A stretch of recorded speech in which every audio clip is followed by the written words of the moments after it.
ಅವರಿಬ್ರು ಕೂಡ ಒಂದೇ ಊರಲ್ಲಿ ಇದ್ದವರು, ವಾಸ ಮಾಡ್ತಿದ್ದವರು. ಹಾಗಾಗಿ ಅವರಿಬ್ಬರ ಮಧ್ಯೆ ಪ್ರೀತಿ ಪ್ರೇಮ ಅಂತೆಲ್ಲ ಬೆಳೆದಿತ್ತು. ಪ್ರೇಮ ಮದುವೆ ಹಂತಕ್ಕೂ ಕೂಡ ತಲುಪಿಬಿಟ್ಟಿತ್ತು.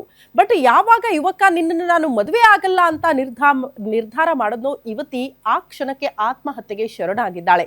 ಈಗ ಯುವತಿಯ ಕುಟುಂಬಸ್ಥರು ಹೇಳ್ತಾ ಇರೋದೇನು ಗೊತ್ತಾ, ಇದು ಆತ್ಮಹತ್ಯೆಯಲ್ಲ, ಕೊಲೆ ಅಂತ ಗಂಭೀರ ಆರೋಪ ಮಾಡಿದ್ದಾರೆ. ಈ ಕುರಿತ ಒಂದು ರಿಪೋರ್ಟ್ ಇಲ್ಲಿದೆ ನೋಡಿ.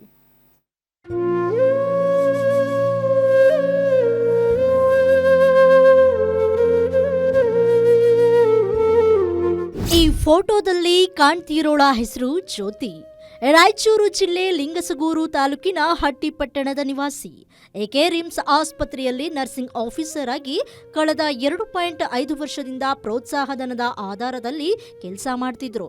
ಹೀಗೆ ಕೆಲಸ ಮಾಡ್ತಿದ್ದ ಜ್ಯೋತಿ ಇದೇ ಡಿಸೆಂಬರ್ 20ಕ್ಕೆ ಕೆಲಸವನ್ನ ಮುಗಿಸಿ ಮನೆಗೆ ಬಂದಿರಲಿಲ್ಲ. ಗಾಬರಿಗೊಂಡ ಕುಟುಂಬಸ್ಥರು ಆಕೆಗಾಗಿ ಶೋಧ ಮಾಡಿದ್ರು. ಆದರೆ ಆಕೆ ಪತ್ತೆಯಾಗಿದ್ದು ರೋಡ್ ರೋಲರ್ಗೆ ನೇಣು ಬಿಗಿದುಕೊಂಡ ಸ್ಥಿತಿಯಲ್ಲಿ. ಜ್ಯೋತಿ ಆರೋಗ್ಯಪ್ಪ ಅನ್ನೋರು ನರ್ಸಿಂಗ್ ಆಫೀಸರ್ ಆಗಿದ್ದರು. ಸುಮಾರು 2.5 ವರ್ಷದಿಂದ ನಮ್ಮ ಆಸ್ಪತ್ರೆಯಲ್ಲಿ ಕೆಲಸ ಮಾಡ್ತಾಯಿದ್ರು. ಅವ್ರ ಫ್ಯಾಮಿಲಿ ಪ್ರಾಬ್ಲಮ್ ಇದೆ ಅಂತ ವೃದ್ಧ ಪೇರೆಂಟ್ಸ್ ಇದ್ದಿದ್ದಕ್ಕೆ ಅವ್ರ ಕೇರ್ ತಗೊಳ್ಬೇಕಾಗಿತ್ತು. ಅದಕ್ಕೋಸ್ಕರ ಅವರು ಇಲ್ಲಿ ಸಿಟಿಯಲ್ಲಿ ಇರ್ತಿರ್ಲಿಲ್ಲ. ಅವ್ರ ಡ್ಯೂಟಿ ಮುಗಿಸ್ಕೊಂಡು ಹೋಗ್ತಿದ್ರು ಮತ್ತು ಬರ್ತಿದ್ರು. ರೆಗ್ಯುಲರ್ ಆಗಿದ್ದರು. ಗುಡ್ ವರ್ಕರ್, ಒಳ್ಳೆಯ ಕೆಲಸ ಮಾಡ್ತಾಯಿದ್ರು. ಅವ್ರದ್ದು ವರ್ಕ್ ಪ್ಲೇಸಲ್ಲಿ ಯಾವ ಥರದ ಕಂಪ್ಲೇಂಟ್ಸ್ ಇಲ್ಲ ಇಲ್ಲಿ. ಹಟ್ಟಿಪಟ್ಟಣದಿಂದ ಫಾಮಕಲ್ಲೂರು ಮಾರ್ಗದ ರಸ್ತೆಯಲ್ಲಿ ಶವವಾಗಿ ಪತ್ತೆಯಾದ ಮಗಳ ಶವ ಕಂಡು ಪೋಷಕರು ಶಾಕ್ ಆಗಿದ್ರು.